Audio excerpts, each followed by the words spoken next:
हजरत साहब के पास रोज आके कहता हुजूर बच्चियों के लिए दुआ करें, अल्लाह कोई असबाब पैदा कर दे। एक बच्ची की शादी का खर्चा 1000 दिनार है और मैं गरीब हूँ। हजरत साहब दुआ कर देते।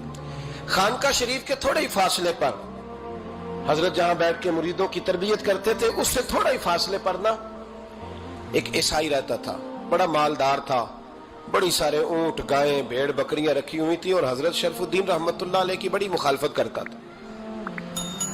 और ये जो आपका गरीब मुरीद था, ये उसका पड़ोसी था। एक दिन बुला के ना उनको कहने लगा कि तू किधर जाके जो है वो टकरे मार रहा है, वहां तुझे कुछ नहीं मिलने वाला। वो तुझे क्या देंगे जिनकी खानका खुद चंदे पे चलती है, मदरसा चंदे पे चलता है, मस्जिद चंदे पे चलती है। तेरी बेटी का मामला कहां हल होगा? तो उस दरवेश ने कहा कि तू मेरे पीर को नहीं जानता, तू अजय मेरा महबूब नहीं डिठा, तो पता नहीं ना, तू इस रास्ते का मुसाफिर नहीं, तू नहीं जानता। उनका बस चले ना तो वो हर कीमत में मेरी बेटियों की शादी करा दे।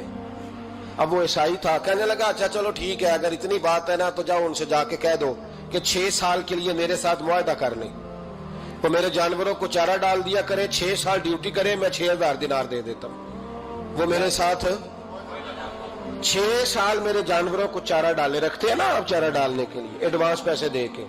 अब तो लोग उन्हें भी गुलाम ही बना लेते हैं, बड़ी थोड़ी तनख्वाह देते हैं, जुल्म करते हैं, पूरा मुआवजा नहीं देते।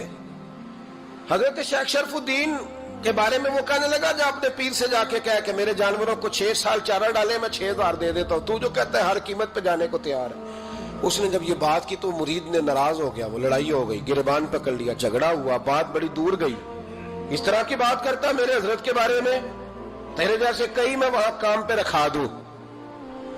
जब वो बड़ी बहस हुई, बात मोहल्ले में इलाके में फैल गई, दुनिया ने सुन ली, तो शेख शरफुद्दीन तक भी पहुंच गई। इस तरह झगड़ा हुआ है। लोग सो गए इशा की नमाज के बाद। हजरत साहब ने ना सर पे कपड़ा लिया, उस ईसाई के दरवाजे पे दस्तक दी, वो बाहर आया, फरमाने लगे लोग तो सोच समझ के मुलाजम रखते हैं, तूने भी तो सोच ही लिया होगा, तभी तो मुझे ऑफर की है। तू अपनी ऑफर पे कायम है? वाकई मुझे रख लेगा और 6000 दिनार दे देगा? कहने लगा जा बाबा काम कर अपना। फरमाया नहीं, तूने इतने लोगों में बात की, इतनी बहस हुई, तो कायम है? कहने लगा मैं तो कायम हूं, पर आपने नहीं कायम रहना।